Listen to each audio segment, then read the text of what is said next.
Good evening, everyone, and welcome to the Manchester United Agenda. Tonight, we've got an action-packed show for you about the Brighton preview with some technical detail and hopefully some fun stuff in it as well. And as always, I'm delighted to be joined by the big man, Yabba Forbes. How are you, Yabba? You didn't call me on Monday. No. Yeah, I'm good. I'm good, thanks. Just finished work and I'm back at work on Wednesday. I booked a few days off work, as I was mentioning backstage. So I'm really looking forward to it. I feel like I've retired. You know, I feel like I've been waiting all week for this time to say, yeah, what am I going to do? I'm going to take a couple of days relaxing, watching sports, football, and a few things. But I need to do something because otherwise I'm going to go back to work and feel gutted that I didn't do anything with my time off. So I'm pondering. Any ideas, guys, what I should do with my time off over the weekend and a few days off? What's there to do? What should I do? Apart from going to carnival, because I don't do that. Bath time, how are you? What's going on with you, man? Yeah, I'm pretty good. I've had a nice day. I'm really looking forward to the bank holiday, going away. So I'm going to start my pre-season by myself, which I'm really looking forward to. What does that involve? A lot of running. Okay. A lot of running. Sprint or steady jogging? Because I think football's more about sprinting, stop, start, sprinting. Sprints. Okay. 3 200 meters. What sort? Do you have a time for the 200 meters? What roughly? I'm not telling you my time. I'm very slow. 30 seconds. Yeah, ish. Yeah. Okay.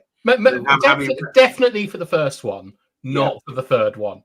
Okay. So 200 meters and then a 2-minute break. 200 meters and then a 1-minute break. Yeah. And then 200 meters and then a nice bath and a warm down. That last 200 meters kills you, but you need it for your explosiveness. There's another drill I saw on a guy was doing pre-season is run a length of pitch, run 100 meters to the end from one end to the other, and then rest for 45 seconds, and then go again and do that 5 times. And then I think he's a young kid anyway, but I was looking at it, okay, that looks tough as well. But that's the end of the pre-season. Okay, like that's him at the end. Like obviously that's the kind of like endurance you want to be hitting at the end of the pre-season. But to start with, the key thing for me about like when you need to sort of build up your fitness or work on something is you need to start off really small, because if you get a thigh strain or a hamstring, or even if you go over your ankle or something because you're going too hard, you set yourself back weeks. So always start off like gentle, but with like a challenging goal, because 200 meters isn't very much. But if you're trying to run it as fast as possible, it's still a reasonable amount of time. I'm going to assume that none of our audience have done a pre-season like ever, but we're going to talk to them about the comments on Monday. Okay, should I? Yabba. I'll do everything. You just react tonight. Thank you. All right. First off, we got Steph. You're saying big up the Man United agenda. We've also got Matty Bassett saying big up everyone. We've got Andrew, who likes to make things about himself, saying, Steph, I just came home from the shop. What bottle of pop did I buy to drinks whilst watching this show? Monday, you've known Andrew for a couple of years. What sort of like fizzy drink do you think he would be? So when he says bottle of pop, I'm thinking like a bottle rather than a can. It's got to be a bottle. So in my mind, first thing comes to mind might be completely off key. It's like a cherryade, fizzy cherryade thing. I'm completely wrong, I'm sure, but I can imagine when you like these bottles of fizzy. Yeah. Cherryade. I'm thinking like Andrew. He's not run of the mill, but he's not extra. I think Dr. Pepper. That's what I think that Andrew would drink. Do you get that in a bottle? Can you get Dr. Pepper? Of course. Would you? How else are you going to get it in? Like a box? Yes, you can get it in a bottle. Wouldn't that be in a can? Oh no! Yeah, but also right. Oh no! Of course, yeah, you're right. You're right. You can. Welcome to the Brighton preview. Bilal, hello, you beautiful people. Hello, Bilal. Will Delic start? We'll get on to that, Andrew. Lucky Singh is aiming in. Yo, Yabba FTM. Prefer being called Darius or Bath Time, to be honest. Big up, everyone. The one and only in the house. A few drinks, big man, and watch the game and the rest for you. Thank you. Lovely to see you, Ed Mayhem. Thank you. Why is this starred, Amondo? I didn't star it. You did. Okay, well, he's saying that you can go to the Swingers at Croydon Leisure Centre on a Sunday. It's always before Sunday's bank holiday. Got to take a lady, though. How do you know this, Andrew? You know what? Andrew needs to come on the show. I just want to get to know him better because he's very bizarre. You know, I know he's joking, but yeah, I'd like to get to know Andrew a bit. It's a man who seems to lack shame, Andrew. He'll just say whatever. Exactly. Right, Bart is saying, watch baseball, England versus Sri Lanka with something tea. Does this mean anything to you? I know. What's baseball? Is that baseball? It's got to be cricket. Does it mean cricket? It's got to be cricket. And some Rubius. I don't know. Explain yourself, Bart, please. Explain yourself. And where is Mr. Wilson from this evening? Connecticut. Oh, nice. Simon Walker. I'm looking forward to seeing what squad. Warner, I'm so sorry, Mr. Warner. You never beat Simon Warner. Yeah. I'm looking forward to seeing what squad we're going to put out for the match. Yeah. Right. Johnny Hill. I hope Xerxes and Delit start against Brighton. If Brighton see Mount, Bruno up front and Maguire at the back, they'll feel way more confident in themselves to win. We'll get on to that, Johnny. I wouldn't be so sure, but maybe if you could give me some sort of more tactical views rather than the sort of like emotional state of the Brighton players. We deserve better. I do enough cardio every day to burn 2,500 calories. That's to be fair, we deserve better. That is a lot of cardio to get up to that amount. Well done, sir. Can I just say we deserve better to change his profile picture. He used to have a picture of his abs and build. Now he looks like he's on a mat in a gym or something, doing a body pump class or something. Do you not know what that is? Is it wrestling? It's rock climbing. That's him on a rock climbing wall. Looks like he's on the floor, like on a mat. Tell us we deserve better. I think that you're doing indoor rock climbing there. He's in good shape then. He's obviously doing a lot of exercise. So big fair play to you. Very, very important. It's very important. Like for me and for we deserve better, I suppose. Right. Andrew had a Pepsi Max. Okay. Oily sausage pots. Lucky Singh can't wait for the Paralympics. And he hates tennis. But he loves the Test cricket match. All right. Yes, it was indoor rock climbing. Okay. All right. Should we get on with the show? Yes, please. Yeah. Okay. All right. So let's start off with Brighton versus Manchester United. So everyone, it's 12:30. It's the early kickoff. So it's either going to kickstart your weekend or wreck it early. And we're going to talk about injuries, Brighton tactics, our press, matchups. We've got the solo 11, and then finally we're going to be asking you lot for predictions. That show, I like it a lot. All right. First up, these are our injuries, Amondo. We've got 7 players out, with Will Fish having been sold now. Obviously, Yoro, Malacia, Lindelof, Shaw, Rasmus are all out, which we knew.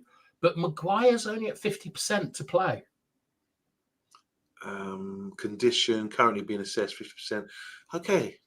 Oh, because obviously he came off the other day, didn't he, Maguire? Initially I thought, why would he take Maguire off and bring on 2 centre-backs? You know, what's going on here? That's a bit disheartening.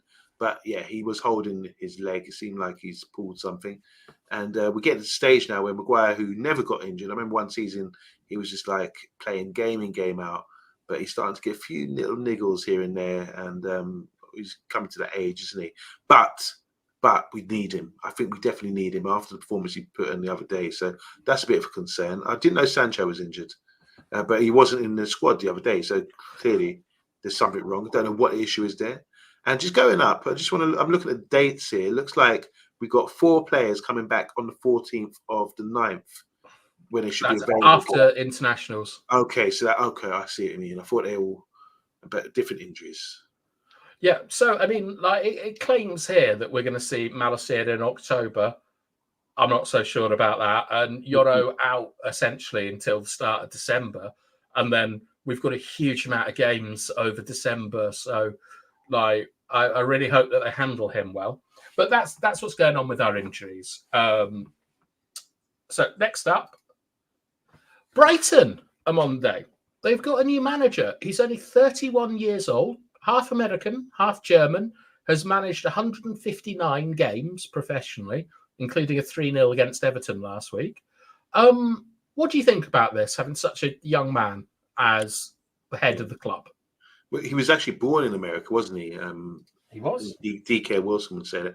But he came to Germany, and he was actually in the Bayern Munich from I think he was there from about 9 years old. He played for Bayern Munich, never played for the first team, but ended up playing in the sort of lower leagues in Germany. And yeah, he's obviously picked up his trade, and he's got something about him. I could think there was a few quotes I saw last week about him, because I was saying that 31 years old, who is this guy? There's a few quotes from former players, teammates, who said, "Oh, he's always set to be a manager." So, what do you think it is, Bath time, when a teammate will? Do you have teammates around you, or are there teammates that you played with that you say, "Oh, he's definitely gonna be a manager"? What is it about them that makes them tick the box to be like a good manager? Because I'm just thinking you're one of the boys, aren't you? What makes you stand out? I've got to be honest, I've never thought that about any player I've played with, that they would be a good manager. It's never been anything that has come up.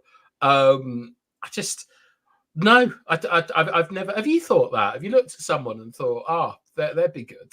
Yeah, but it's like in our team now, for example, we've got a guy who's a teacher, and he's very sensible. He knows how to talk to players. He knows how to talk to people. And he's someone, if I'm sure most people would suggest he would be management material, because he's mature. He's got a good job. But then we've got some players in our team, they're refuge collectors. We've got some players in our team who are do some antisocial behavior, juggling with street things, so you wouldn't suggest they would be good management, but maybe they would. Maybe they would. Maybe they know how to organize and direct jobs, or whatever, go collect money or whatever. I don't know, but it's very, very interesting for me that a 31-year-old can gain the respect of a Premiership team and players. And if when the chips are down, be interested to see, can he string people up? Can he talk to them like Company was talking to them the other day? Do you remember that clip with Company was talking? I haven't seen it. Yeah, he was sort of basically saying, you got to give more. He shouted at him, at players, don't put your head down. Really giving it. But Company's got a profile. He's got a CV, and I think in football, there's a lot of players. And in the game, it is, what have you done? Who you played for? That's how you get your reputation. And it's all about CV. What have you done? And I think a lot of management need to get that respect. So can he gain this respect from the Brighton players? When you're struggling, when you're going on a bad run, will the players actually respect him? Or will they say, look, you're only a couple of years older than me, or in Mill's case, you're son to me, you're a young boy. So very interesting that. I don't know if it's a good call to sign someone that young, whether he can handle it, but we'll be watching very carefully. Can you remember the last time someone who was really, really young managed like permanently in the Premier League? Well, not really young, but I would say there was. I remember John Gregory was pretty young when he got up to manage Villa. There was the ex-Tottenham player who. Gus Poyet? No, he managed like an interim. He was an interim manager. No, proper manager. I'm trying to get you to say Andre Villaboas. Oh right, well there you go, Andre. Was it AVB? Yeah. Do you think that was his failing that he? I think that when you go into that Chelsea dressing room at the time with Drogba, Lampard, Terry, like they ran that dressing room. They were all Mourinho's sons. They loved him more. I think it was a really hard job for Villaboas, and it should have been someone who was much more experienced, because it's not so much about the experience on the football pitch, it's how to handle all the egos and stuff. And you know me, I'm a pragmatist, so I believe that like knowledge is inherently linked to experience. Exactly. Like it's not theoretical. And we've had, by the way, we've had some absolutely brilliant comments, including one from Bart that I want to address. Can we go to the comments? Yeah. So Johnny's, to be fair to him, I asked him a question and he said that he trusts De Ligt next to Martinez more. We'll get to that a little bit later in the show, Johnny, but thank you so much for coming back and responding. We got Big G, he's talking about Matoma. We're going to be talking about Matoma later. On the injuries, Ed Mayhem, Luke, I'm okay for England, then suddenly get injured again. I always try to back every player, but McTominay gets so much hate and doesn't pull this crap. I know, like Luke Shaw's motto is, what is it? Eat, pray, love, or something. Doesn't appear to be a footballer anymore. We all struggle against Brighton. All right, so these are the comments about the manager. First of all, Bilal's quite correctly said he's younger than Casemiro. Now, Weeds are better saying, is it ridiculous managing at 31 in the Premier League? That's the question we're trying to answer. I think it is, yeah. I think you're going to have come up against difficulty unless your name is, say like a Ronaldo or something. If you've got a big profile, then you might be able to get away with it. But you're going to come up when you have to string people up, when you have to pull people up. Are you going to listen to someone who's just the same age you? I just don't think you've got enough life experience at 31 to manage like multimillionaires and things. And the other thing is that if you're managing at 31, you haven't had a top playing career, which is absolutely fine in football. Like Mourinho didn't, Klopp didn't. Like it's debatable if Fergie did or not, depending on your take on Scottish football. But it means that you're coming from a completely different background to the players that you're managing. And therefore, I think that you need more time in and around them in sort of assistant positions in order to get that experience. Just to add, I mean, like one of my favourite managers is Brian Clough, but he got injured. He was a prolific goal scorer. Middlesbrough, who weren't playing in the top flight then, but he did get a couple of caps for his goal scoring, But he got injured early. I think he got injured by 27, 28, and he went into management quite young as well. But then he was known in football terms. He was a goal scorer and he was known. He obviously had a big charisma as well. He wouldn't take any. It's a different period, though. Yeah, well, no, I'm saying about the characteristics. You're talking about life experience. He would back it. He backed himself, and his charisma was something else. Yeah, but all the players around him had life experience because their fathers, like around Middlesbrough, working the docks and stuff. Like nowadays, it's very different. That these players have been groomed. Not groomed might be the wrong word, but they've been on the track to stardom since they were like 7 years old and stuff. And I think there's too much, like with players like Klopp. I think that they've learned with their time at lower clubs, like he was at in France or something, and they've built up a knowledge base, experience that they can draw on to make practical solutions. And with someone like Hölzer, or however you pronounce his name, I think that most of his knowledge is going to be theoretical, and I don't think that always. Yeah, I don't think that's always particularly useful. Good point. And Bart is saying Fabian is adored in this part of Germany for bringing St. Pauli into the Bundesliga over 2 decades, especially at the expense of local rivals Hamburg. St. Pauli, a very interesting football club. They're, I believe that they're in West Germany, and yet they're extremely left-leaning and so on. And that when they play against teams from East Germany, they get the most police presence in Europe or something like that because of because they're playing against people who actually lived under communism, and they're kind of celebrating it. But is that the part of Germany you're from, Bart? And then Simon makes a good point, which is managers are getting younger, but we're also getting older, Simon. That's one of them. And this I really, really like from Bart. This is a great comment. In Germany, the age of the manager is irrelevant. Tedesco, Nagelsmann, you can look at Tuchel, Flick, company.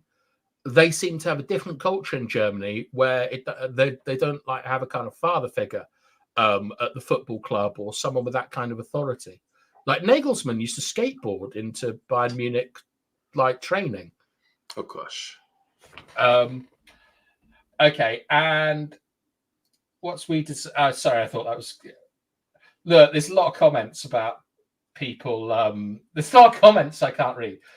Life experience. What the F did life experience these footballers have? I'm talking about players from the 1950s and 60s, Andrew. Like not about today's players. Today's players have little life experience, and that's why I think that since they've only lived one kind of life, you need someone who has also experienced the trappings of that. Not just that. I also think back in those times, footballers were more. They could walk around the public. They would end up in the local pub, wouldn't they, with the punters after a game? So they're more accessible and weren't paid as much. So only just a little bit more than the average man. So I think footballers it was more like a working man's sport, and you were one of the lads. And we've got a new face in, Lee Stewart. Very nice to meet you. If you enjoy what you're seeing, please stick around. I've never heard of him, and I've never seen him play. Amonde Kone?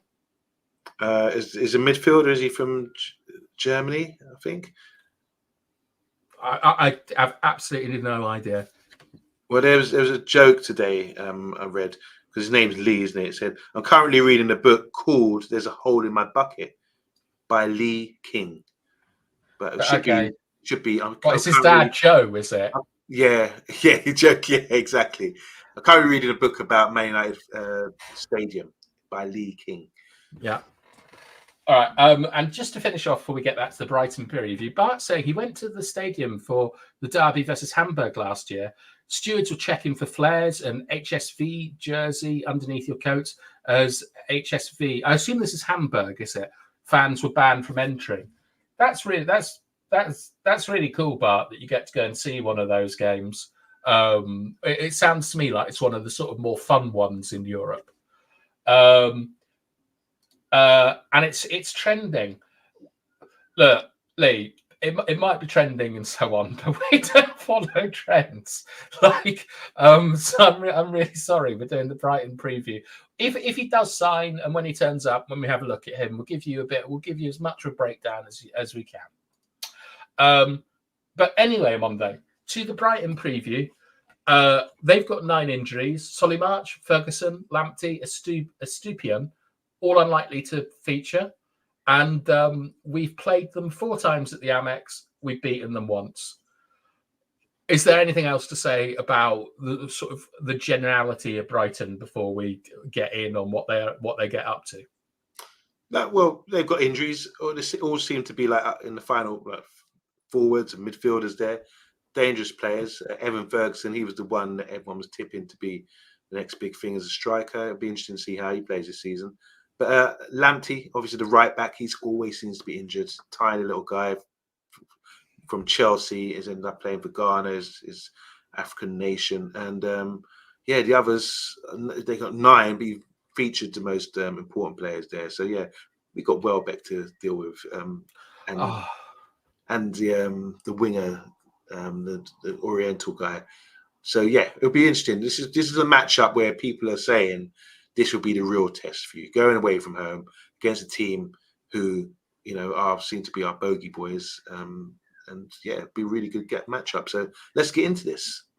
Well, just to finish off about Lee's comment, apparently Coney is 18, highly scouted, most likely will be built up by United the same way they're going to build up Chido Obi Martin. So that's pretty promising, that, if he's at the same level as Chido and the rest of our young men. But what do I have for you? Yes.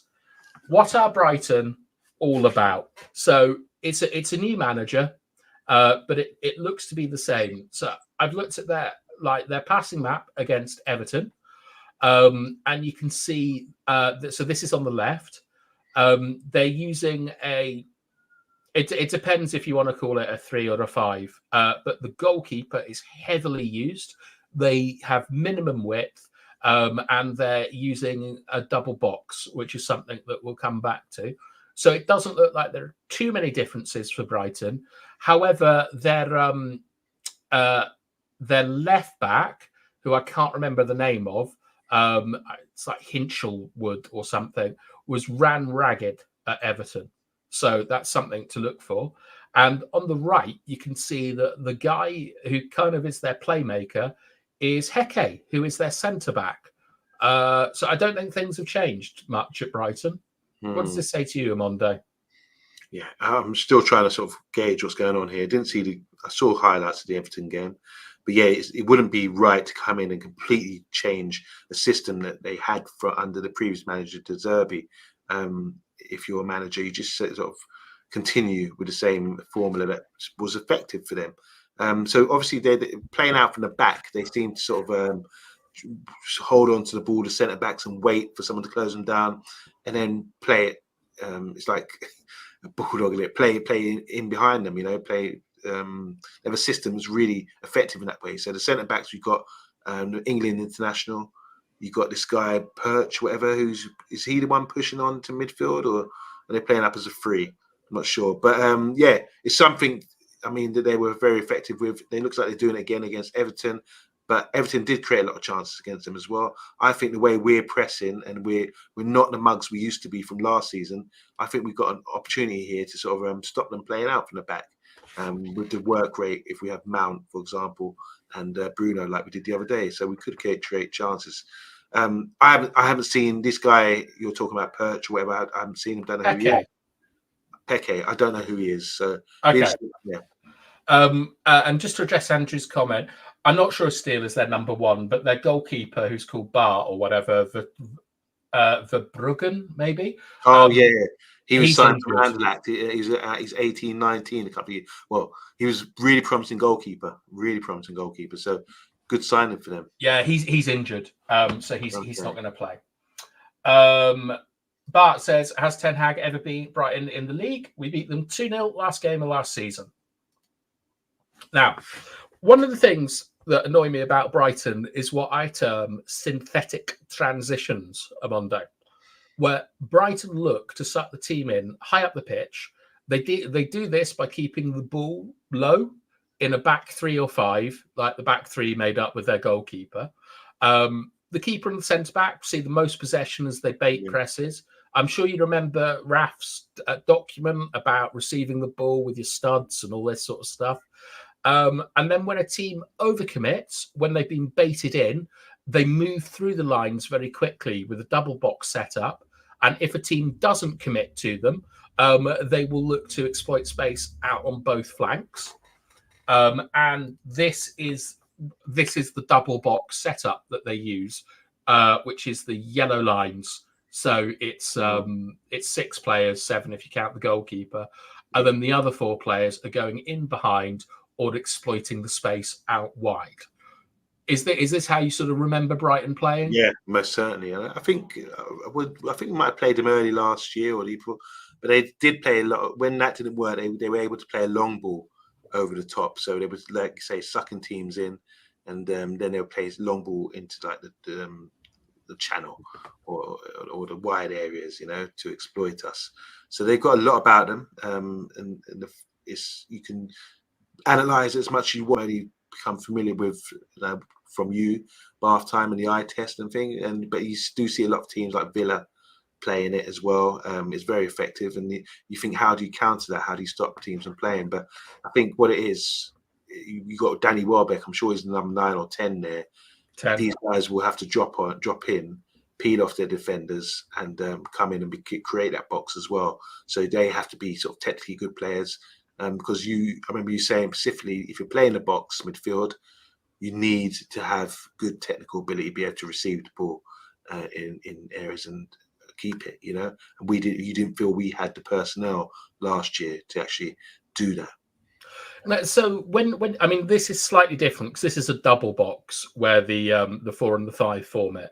I suppose the idea of the box midfield is essentially a rondo structure, which is like, that sort of piggy in the middle stuff that you see them playing and laughing and doing tricks.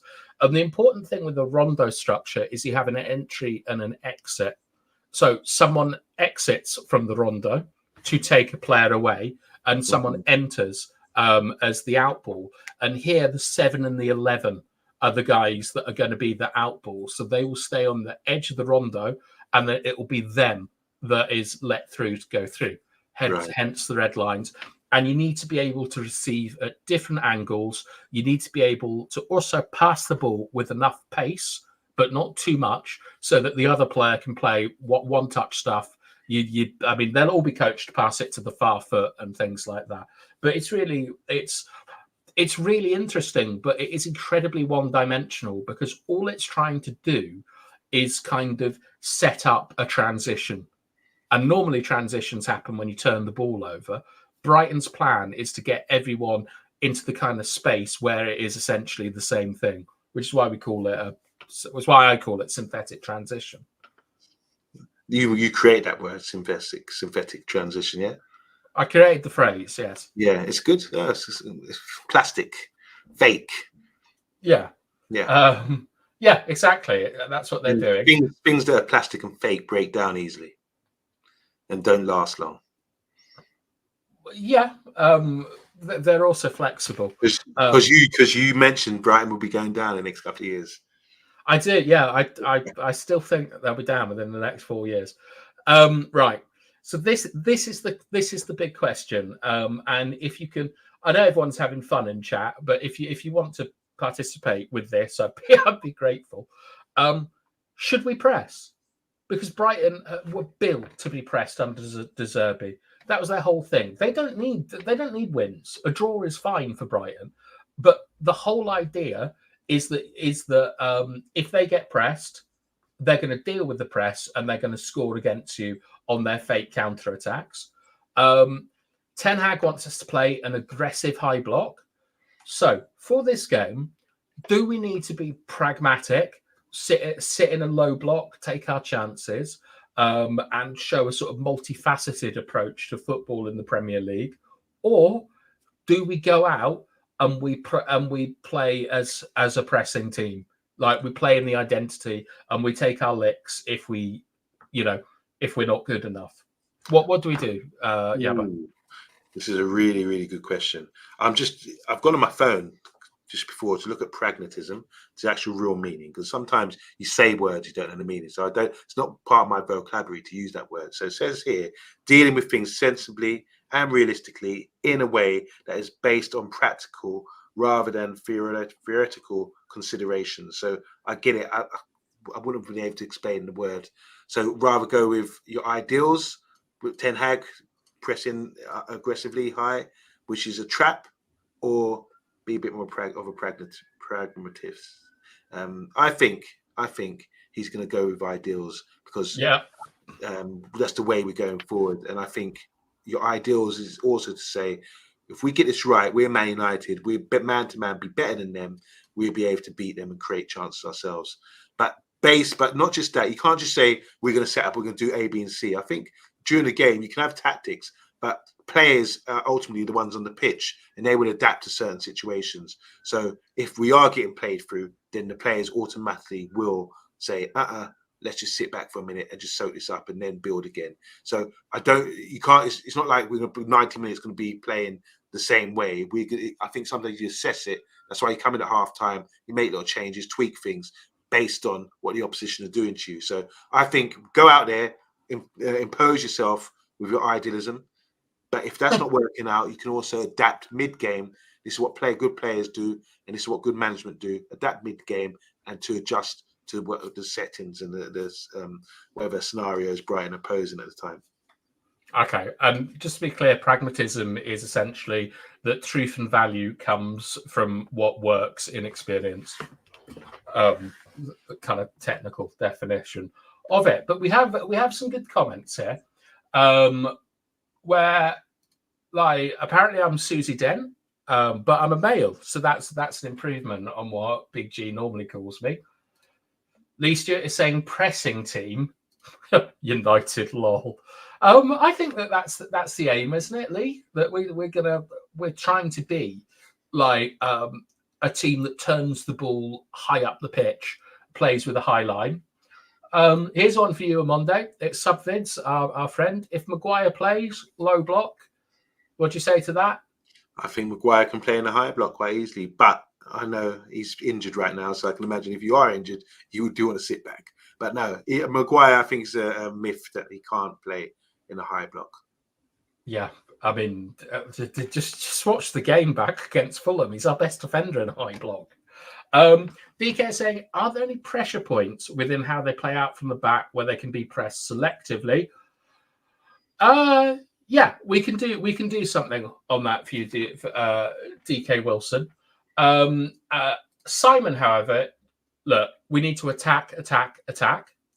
And I like this from Lee, where he said we've got to play our game. Yeah.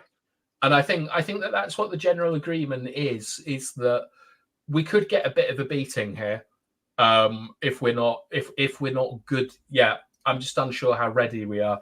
Good like point. I think that this is a test of how good our pressing system is going to be. But do you know what my concern is? Is that I felt that in the first two games that we played in Ten Hag's first season, it was Brighton at home, Brentford away. I think that was a massive setback to Ten Hag when we got absolutely done by both of them off presses. And it's taken a long time for him to sort of be comfortable building centrally with pivots again.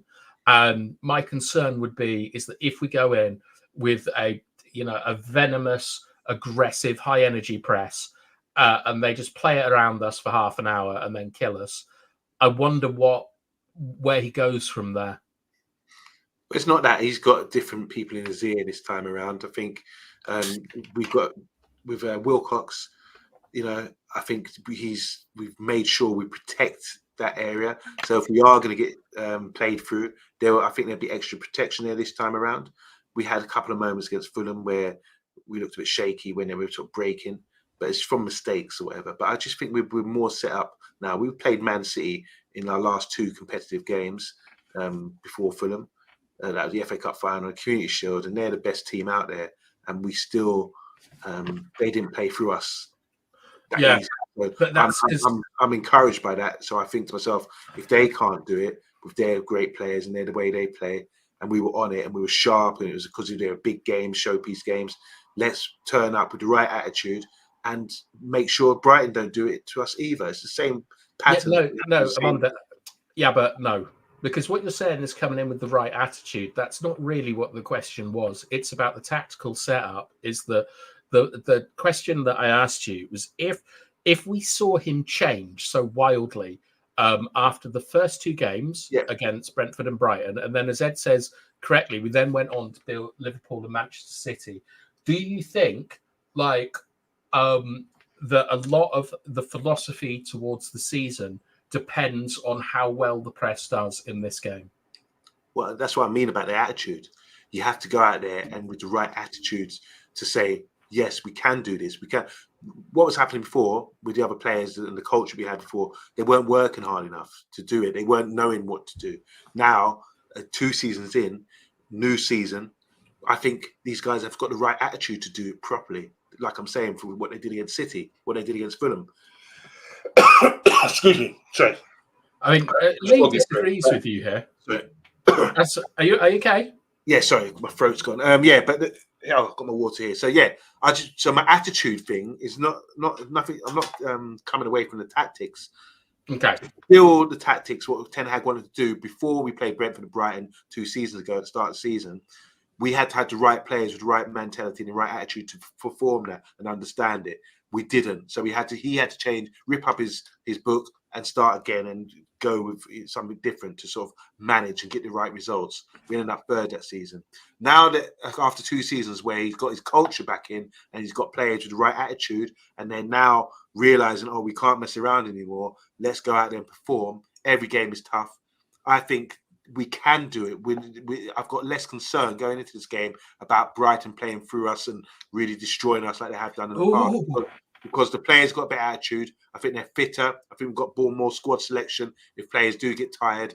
And there's more heads on the right page with Wilcox, with Ruud van Nistelrooy, all these guys drilling the players to function as a team and protect ourselves in these situations. We can't be fitter though, can we? I think we are. We've had a poor pre-season and it's not really finished. Like so many players aren't back. I don't deny that the training might have been better, the application might have been better, but we haven't had enough time. Like Brighton will be the same way Fulham were. They were fitter than us. It's how we managed that. An interesting one from Lee says Ten Hag hasn't had the new players long enough to install the style of play. He's had what Mazraoui, De Ligt before. Exactly. I don't think they need much bedding in. Okay. Like a duck to water regarding where they need to be. It's not like he's going to stand on the sideline or get his number 2 to shout to them what they need to do or to where to stand. These guys, as we saw with Mazraoui the other day, Mazraoui the other day. I was watching him. We all watched him closely, weren't we? Because he was on his debut. He was in the right position. He was tucking in when the ball was on over to the left. He was making good runs. He was linking up play. He was certainly responsible when maybe there was a transition on. So I think he understands the game. Obviously, he had to come off because it's his first game in the Prem, and he hasn't had much pre-season. But being sharp in the mind is equally as good as being physically That's fit. true. Yeah, that's a really good point. Maguire played very well against Fulham. I give him credit, which is rare from Ed, but thank you. Johnny, I think the game requires more people who are better on the ball than off. Further strengthens my belief we need Zerke more up front for his link-up play and on the ball work. And I'm assuming, Johnny, what you're saying is over Mount's pressing and energy and like turnovers up the pitch. It's an interesting one. Andrew has finished telling us about a cricket match he went to. He's not sure about this game. The thing with us is we can control games without dominating them. And, we need to start putting chances away. I think we can all agree on that. And do you think Xerxes can be United's number 9 in the long term, or is the grand total of one game too big of a sample size to judge him? I think you've answered your own question there. But we'll see. And Lee is saying that Eth didn't have the players last season when injuries kicked in to play his way, but tried to keep playing that way, and we were heavily punished. I think that's a generous reading of the situation. Amonde, Yabba, nail on the head. Attitude and mentality. If you've got those, you don't need weeks to get on it.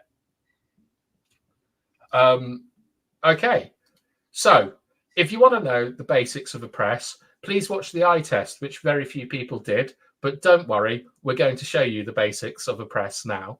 So Amonde, would you mind talking us through a press if I show the animation? Yeah, go ahead. I've pressed all the wrong buttons. Guys, you need to watch the eye test. It's a really good show this week. I mean, I've been inspired by this with my team. This is the basics of a press. Obviously, this is Brighton in a situation. It's got a goalkeeper. The striker will press. They see people jump to the next player, and it goes to the fullback. This is a trigger here to go and close them down. So you see the fullback goes to the winger. People shuffle over, and then there's no way out. You want to sort of limit them from playing out and have an opportunity to play. So the striker bends his run to stop it being played back to the goalkeeper.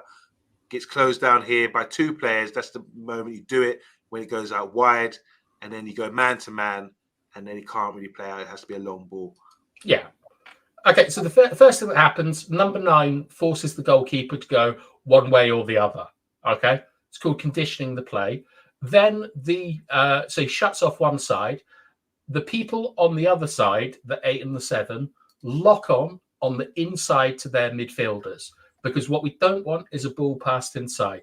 Secondary striker, number 10, so Bruno, Mount, whoever, he goes out and he does exactly the same thing. He looks to stop a ball coming inside. So we're trying to force them to play one particular way. Then the 11, the winger, will basically run at the number 4, I suppose, with the aim of stopping the pass out to the fullback. Our fullback pushes up, and the fullback on the other side comes across to make a back 3, whilst the number 9 is now blocking off a pass to the goalkeeper, hoping the ball gets punted forward. And that is just a very, very simple press. And it's something that I hope you might be able to see going on against Brighton. And if you do, let us know in the reaction what you think. But Yeah, but that's essentially just a very basic press. It's I'm good. sure I you think agree. it's basics, fundamentals. Keep it simple, don't you? I think we were asked, one of the comments were asking, how do you stop, or what's the trigger to stopping Brighton playing out from the back? There you go. There's a great example there of how to do it.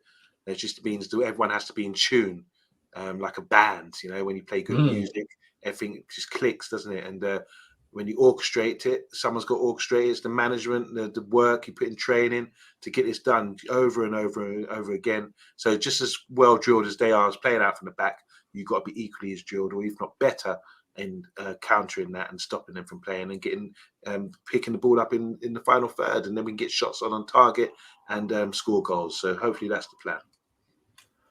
And Ed says it's a basic press, but can you simulate, say, how to stop a fast press? How to stop it? Balls. It's about balls inside. You have to work the area of the pitch that has been shut down. So you're looking at fullback switches and things. One of the keys for press always is pressure on the ball. But the second thing is to stop any balls coming inside. And Andrew says if Eric has any style, it's to bore teams into submission. All right. We've done the boring stuff. Let's do the fun stuff for Monday. Dr. Matoma, professor of dribbling. Against Everton, he took 4 shots, scored 1 goal. You can see Brighton's shot map there of where they're creating chances. He is a left winger. How do we deal with Matoma? First of all, you got to stop him giving the ball. And that's the main thing. You can stop him giving the ball. And then when he does get the ball, make him run, just giving the ball in wide areas. We've done that really well against City. We were up against Doku and Bob, who before he got injured, is in the Community Shield, and they're very talented, wide guys who can really cut you apart. But they want to be in situations where they're in 1-on-1. So just deny them. First of all, deny them the ball, and if they do get the ball, make sure it's out wide and so where they can't do much damage. This guy's a good player. I really like his attitude. He's blown up in the Premier League. Everyone likes him. And he cuts inside, he dribbles, but you can't dribble in traffic. And what you want to do is just make sure that he don't give him a situation where he's got space to run into, or you'll leave him isolated with a defender, because that's when you're going to have a few problems. So that's where he wants to say it's showtime. He can pop it around, play good football throughout the whole game, but he's waiting for those moments where he can be 1-on-1 with a defender or get in space behind with his movement. So if you can deny him that space, deny him the ball, I think you're onto something. Okay, yeah, all right. So, and you think that there's no particular difference in, say, Delo, Martinez, or Mazarawi? No, dealing with him. Well, we look at Wan-Bissaka. I mean, Wan-Bissaka was he was elite at sort of running with people and standing up to them and tackling, and so we would ideally, I would say, well, Wan-Bissaka, put him in his pocket. But with Maz, it'd be interesting this week to see how Maz does against this guy, because he's never come up for it against him before. I'm sure he hasn't. But saying that, he's trained with the Bayern Munich wingers, in training. He's trained with Anthony. He's got to be sharp. He's got to be match sharp, for this. But yeah, I just think it's all about, look, as a smart defender or fullback, you just want to analyze your opponent, know their strengths and weaknesses, see him on the outside. Don't get him on the right foot where he can drive inside and shoot or pass, link up play. Just see him out wide. Run with him. You don't have to dive in. Just hold him up and let him pop off the ball when he realizes there's nothing else on. Okay, I think that's really good. A couple of comments. Andrew is saying, is Solly March, is he back fit? Imagine if you're watching a match preview where we showed who was injured for Brighton. It's Big T. The doctor will need nursing when our new look defence puts him in the sick bay. Yes, very nice. And Big G is saying make him attack instead of defend, which I like. Make him defend instead of attack. Yeah, sorry, excuse me. Deny him space, push him out to the wing, and I think Ed said he didn't know that Matoma was a doctor. It's a joke, Ed, because Matoma very famously has a thesis on dribbling from a university. So he's an idealist, and we like pragmatism here. And Bilal says he's good, but he can be dealt with. And is there anything else here? It's look, you're just being asked to pronounce like words by bar, which I can. Yeah, just don't rise to it. Well, let me try. All right. So, can you pronounce "shut your bumper hole"? Yeah, nice one. Like it? Yeah, I love you really, Mark. So, okay. So this guy here is Heke Yaba. This is the centre back that has their ball progression with pass and carries. Now, how on earth do we deal with a centre back that is essentially their playmaker? And who is the best person to do this? interesting, isn't it? This is where we come to the solo 11. Who's going to play? Are we going to worry about this guy and say we need to cut him out? Is he of a concern? I thought when we played against Fulham, we had Mount and Bruno sort of rotating and closing down and being very busy. You need to get in and around them, like we did with against Palace, was the pre-season preload. You want to stop the people. Pereira, for example, you need to get around important players like this that will dictate the tempo for the team. So the options would be, it doesn't. I'm not saying naming names because I don't want to be rigid, but whoever, you need to do your homework. Say, okay, if this is the guy that's causing problem, whether it's Rashford in a certain situation, Mount or Bruno, keep an eye on this guy and communicate well. And whoever's closest at the time, just pinch him and getting around him and ruffle him and make sure he can't be playing his comfortable centre-back football. I think it's got to be Mount. I think he's our best. He's our best and most intelligent presser. Bruno, for all of the good stuff that Bruno brings, Bruno's pretty easy to sort of like bait into presses and so on. So I want Bruno as far away from this man as possible. How much video time do players do when prepping? What in the Premier League? I've absolutely no idea, but I wouldn't imagine it's a huge amount, like 20 minutes at maximum. You don't want to overload players with lots of information. And last before the solo 11 is Xiao Pedro. Now, this is a guy who plays as a centre forward, but a bit like Xerxes, drops into midfield, causes a problem. And one day, do you think zonal or man marking? How would you deal with him? Once again, if he's in your zone, you pick him up. If not, if he's going to stick to you, you deal with him. I just think it's about communication on the pitch. If he goes, like everyone's in their own zone where they play. If you're setting up, if he comes to your zone, 3 o'clock or whatever, you tell them the man's on you, man's coming to your zone. That's you be responsible for picking them up. That's communication, in my opinion. I think this guy's big, strong. I remember when he first came to Watford a couple of years ago, and I've seen him play live, and I thought, okay, this guy's got something about him.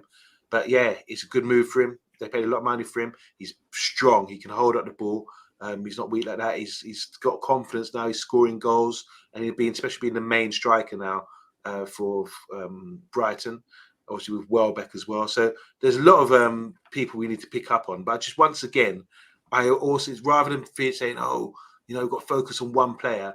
If he's in your zone, communicate and tell someone, look, he's left me, pick him up. The same way they're going to have to deal with Xerxes moving around the pitch. Someone's going to have to, they'll be doing their homework on the Brighton agenda right now, discussing how they're going to stop Xerxes. So, yeah, I think if he's sniffing around the centre backs, deal with him, talk to each other, deal with him. If he wants to spin off or try a little something or work the channels, whatever, you just got to talk and organise and make sure you deny him any space to play. What he's likely to do is come to life in the final third or in the penalty box. He can score with his head, he can get a yard and shoot. He's a very sort of dangerous player. So just like every game in the Premier League that you're going to come up against quality, and this time around for Brighton, it's Xiao Pedro. Yeah, and we've got some good comments. Like Big G is really actually contributing some really good stuff tonight, which is don't cut him out, cut the passes out. I think he was referring to Heke, but that's like I like that because you're talking about as a zonal system dealing with passing lanes instead of a man system, which I personally don't like. Big T, on the other hand, is we need to go 3-0 up in exactly 12 minutes and demoralize them. Lucky is saying, it's another good team, like the presser said. We have a plan according to the opponents, which is from Ten Hag. So he's obviously done this. Ed Mayhem is apologising to me. I didn't realise Brighton's fourth was ruled out. Neither did Xiao Pedro in this photo, Ed. You can see he's holding 4 fingers up. He got the result wrong as well. McTominay pockets Pedro every day of the week and twice on Sundays, Big T. Evan Ferguson for 100 million. Yep, I'd love Evan Ferguson at the club. I think he's fantastic. But maybe in a couple of years. And then Waffle TV show. Hello, Waffle. You're in the right place. Hey, go and follow Waffle TV show. I know who they are, doing good things, man. So big up to the community. Waffle TV, enough respect. Yeah, a drinker is a big threat, to be honest. But here's our threat. It's the Solo 11. So talk us through it, Aronde. First of all, beautiful graphic. I'm glad. Yeah. First of all, it's beautiful graphics. I'm glad we've got the faces on. I wasn't expecting Searchy. Maybe his hair is sort of going outside the circle. We've got Maguire's face does fit in the circle, guys who were doubting. And just looking at the left back, I don't think that looks like Dalot. I'm still disputing whether that is Dalot or not. Doesn't look like him. But anyway, that back four, same as last week. Maybe not, because 50-50, as you said at the start of the show, bath time, about Harry Maguire. But Harry Maguire had a great game last week, really good performance. And ideally, we'd want him to start again. You don't want to break that up. If he is injured, then I feel sorry for him, because De Ligt is likely to come in, and then it's going to be hard to drop De Ligt because he's a new signing and spent a lot of money on him. And if he plays a good game as well. So De Ligt's very interesting player to play. I don't think there's any nerves or anxiety about playing in the Premier League. I think physically he can handle it. He's a good talker as well, an organizer, and he knows he's comfortable with 3 of those guys, with his Martinez. He'll be raring to play as well. And the back 5 with the goalkeeper. So it's not a case that he's like a duck to water. He understands this defence really well, apart from Dalot. And the big surprise for me is Garnacho over Ahmad. Well, this is Solo, isn't it? It's not ours. It's Solo's 11, but it's good. It's a good talking point. I think he's done it to create some chat from us. You know, I don't have any issues with that in particular. I think what we're seeing here is rotation with players.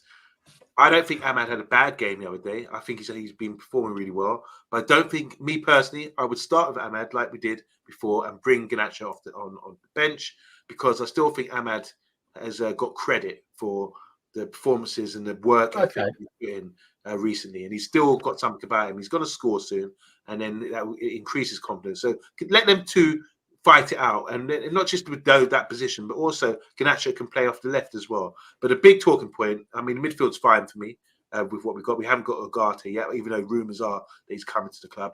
It's Mason Mount, as we discussed earlier, with the way Brighton play. You know, will Xerxes be able to cut out, get on Hecky or whatever his name is, or will he be able to stop that? Will he be strolling around and not putting the work in? I would start with Mount, but apart from that, I would put Ahmad in and put Mount in to a similar size what we started last week. Yeah, depending on the injury to Harry Maguire, De Ligt would come in for me. But what do you guys think in the comments? What do you think bath time? Are you disputing anything with Solo? Are you going to call him out? I don't know, because the thing about Garnacho is he came on, he set up the goal. It was his cross that Xerxes scored from. But he also had a shocker, missing an open goal. And I do like the idea that there should be accountability. I think that Ahmad, I think he did enough to keep his place. I'm of the opinion Garnacho is a better player and will make that spot his own. But I still think with fitness and so on, I would play Ahmad ahead. I would definitely play Mount ahead of Xerxes, to be honest, because Xerxes had 10 minutes of football. That's all we've seen him for. He came on about the 80th minute. Okay. So I still think he needs to be bled into the team. And if Maguire's not fit, I'm very happy to see De Ligt start. But should we look at Oh, or do you have something to say? No, I wanted to ask you about the midfield as well. Is what other options do we have in midfield at this current time? So we got the midfield free that started the other day.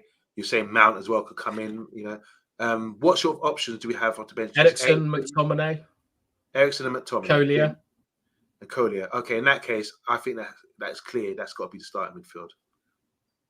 Yeah, I wouldn't be surprised to see Scott start. To be perfectly honest, if he's still at the club and they're going to extend him a contract and so on, it would make sense for them to play him.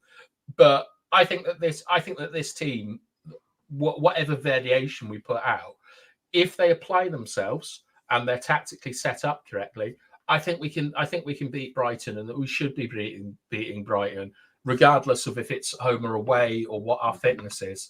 We're meant to have one of the best managers in Europe, meant to have one of the best squads in Europe with loads of really, really good players. We've got to stop making excuses about this team and about Ten Hag and go out and start scoring goals. We should have scored more goals against Fulham. Yeah, that about it. Look, Simon Warner is saying the midfield looks strong. And Andy is the only real change that he has is De Ligt coming in. And also he's dropped Rashford. Oh, yeah. So that's an interesting one. Big T, Bruno and Rashford out. The rest I can live with. Okay. Bilal wants De Ligt brought in. Andrew, yeah, I agree. Garnacho is better than Ahmad. I think he is. Lucky Singh. Oh no, he's naming a bench. Big G, Garnacho's too direct to start in a tactical game.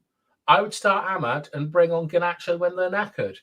I don't think that's the worst thing that I've ever heard. Amonde? Yaba?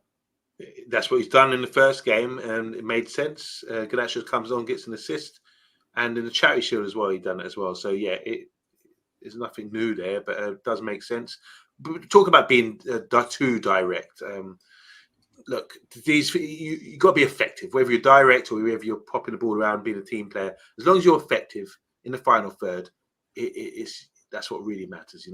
Garnacho could take some attributes from Ahmad in his game style, and Ahmad could maybe be a bit more direct. But it's about becoming the total package, isn't it? And look, they're going to make themselves better players. Yeah. Those two in competition. Like, they're going to find out what the manager wants and why one's being picked over the other, and they're going to try and replicate that. Like, everyone says people like Rasmus Højlund need someone to learn from. You don't. You need someone in front of you in the team. That's how you get better, through competition of places. And I think it's great. Now, there's some dissenting voices here. Johnny Hill is saying this seems the type of game Casemiro gets bullied. I can see Brighton running rings around Casemiro. Casemiro will get sent off. And Johnny's also saying, if Scott started, I would throw up. I mean, are we looking at the new... Do we live in the age of a new Casemiro? Or is that big pudding just sitting there silently waiting to miasma again into what he was last season? It's like one of those... end of episodes from the 60s Batman series, isn't it? When they're in a dilemma, what happens next? Will the Riddler, will they sink into this pot of acid or something like that? You just don't know what's going to happen next. But I think we will escape. He's escaped last week. He escaped this week. Well, we soon find out if he escapes this week. But I think he's done really well. Don't forget, he's a very good player. Don't forget his strengths that he gives to offers the team. A bit of leadership, a bit of personality, a bit of pizzazz, a bit of goal threat, ability to score goals and in the air as well. Look how many free kicks we whipped over, and we targeted him. He doesn't even look like a giant, but he is when it comes to getting on the end of things. So I like his strengths, and the weaknesses, hopefully, they really become less apparent over the next few weeks. I agree. I think it would be a little bit unfair to drop Casemiro. I thought he was pretty good against Fulham, and he carried our goal threat in the first half. Should have had an assist for Bruno Fernandes one-on-one. We did get caught in transition, but I think that was more on Martinez for once than it was on Casemiro. So I'm hoping that we see him. continue this. Lee is echoing everyone's things. If I take our chances, I think we will win. And Johnny's saying he'd be interested in seeing Mount in Bruno's position and seeing Bruno come on against tired legs. I think you're going to be waiting a long time to see Bruno being brought on against tired legs, the way our manager works him like a donkey. All right, time for predictions. But Lucky Singh just wants to say if Ugarte, if we get that deal sorted, then he's perfect for us. Are we all assuming he replaces Casemiro in that team? It's an interesting one, isn't it? I just think once again it just gives us squad dilemmas, which is something we want to have. We want to be having players that on the bench that can come in and do a good job. So maybe he would be like for like, but I'm not qualified again to talk about this guy until he comes to our club. I watched him for a few months when I know what he's capable of doing. But by all accounts, he is the so-called number 6 interceptor. And at the moment, Casemiro seems to be the guy who does that kind of job. Okay. All right. Lastly, to finish off the show, if you've enjoyed the show, please remember to give us a like. If you're new, maybe a subscribe. Up to you. But predictions and the odds on Monday, I checked with Betway. We're 40%, Brighton are 30%, a draw 1 out of 3. Let's look at these odds. Okay. This is good odds then. The bookies hardly get it wrong. We can go there and actually get a result and put some pressure on this new 31-year-old infant. The super toddler. Yeah. It's a lot of pressure. I still don't understand why they do that. But anyway, yeah. If we go in predictions, I'm going for a win for Man United. And what a win that would be. Obviously, we beat Fulham. Wasn't overly convincing. But if we can beat Brighton away from home and win convincingly, I think we will. I think it's going to be a 3-1 result to Man United. The reason I say that is because I saw the opportunities we created last week. If Brighton are at home, they're going to be a bit more adventurous, I imagine, and try to sort of outplay us. I think that gives an opportunity to hit them with counter pressing and breaks and getting behind them, especially if Rashford starts. I think we're going to win, go 2-3-0 up, and then just manage the game and see it out. I'm really happy with what we're doing so far. And I think it gives you confidence to make bold predictions like this, to say we're going to Brighton and we're going to win. So 3-1 for me. What about you? Scorers? Like I say, I mentioned like Bruno, the guys I feel that could. You got Bruno, Rashford, you got Xerxes as well. I think those guys are the sort of guys you want to tend to be scoring goals, and they must be favourites to score goals because they get themselves into good positions. Yeah, I think it's important to say as well that although Brighton beat Everton 3-0, it was a much closer game than you would think until Ashley Young got sent off in the second half. So true, bro. And also the penalty that was given and then taken away for the foul on Calvin Phillip, whatever he's called, absolutely ridiculous. And they did that from a Dyche press. They caught Brighton out with a press. So promising. I'll give my score prediction later, but he's going 3-1 Brighton, Matoma double, Casemiro red. Okay, good stuff. Ed is going 3-1 to us. Yes, Ed.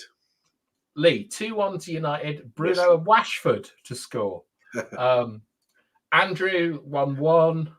All 3 results could happen, though. What a brilliant Andrew. It could be a draw, it could be a loss, or it could be a win. Excellent. 2-0 United. If we convert the chances this week, United 3-1. Johnny's going 3-1 as well. Matoma, Mainu, and Xerxes double. Lucky Singh has got 1.2 is his score. I think we're going to win. I think we're going to win 2-1. I'm still not completely convinced that we're going to be able to shut out Brighton, especially at home, because of just how many new players that we've got in the team, and also players like Bruno and Mount are playing sort of different positions and so on. So I think that there might be a mistake. We've also got Onana in goal, and you never know what he is going to get up to. So there's that. But I think that it's going to be a Marcus Rashford double. I think that high line, I think like Rashford, reborn, ready to go. Don't let me down, Marcus. I've never been your biggest fan, but I find myself defending you more and more these days. So reward me with a 2-1. Good one. All right. Well, our Lucky Singh is saying that United are going to win 2-1. All right. And also, I'd just like to give a shout out to James Milner has played for some of the teams I hate the most: City, Newcastle, Liverpool, Leeds. Brighton, Leeds. But I met him at Alton Towers once, and it always stayed with me that he had an ice cream, that Lee Hendry got an ice cream and James Milner didn't. And James Milner is still playing the Premier League. Where's Lee Hendry? Like, look, think about what you eat, boys. Yeah. And Bilal is saying that Mazraoui is going to score. And I'd love to see Amonde doing a watch along, Yaba doing a watch along for that, to try and pronounce his name. All right, boys and girls, that is the end of the show. I think it's very unlikely that there will be a watch along on Saturday as Mr. B is managing his youth team. So I know that Rich Sports are doing one, so maybe you can go and follow that. I won't be around this bank holiday weekend, so I don't know about reactions and so on. But I hope that you enjoyed the show this evening. I'd like to give a big shout out to Yaba, as always, my great companion and friend. High five to you, Bath Time, my brother from another mother. You know, I love you, bro. And yeah, good show. And I'm really looking forward to the game now. And I hope you have a good weekend. You will be able to watch the game now, won't you? Oh, yes. Okay, good. Priorities. You know? Yeah. That's it. All right. Well, from all of us at the Manchester United Agenda, have a smashing bank holiday weekend. And we hope to see you fresh, fit and well the next time we go live. So good night. Lacanoche.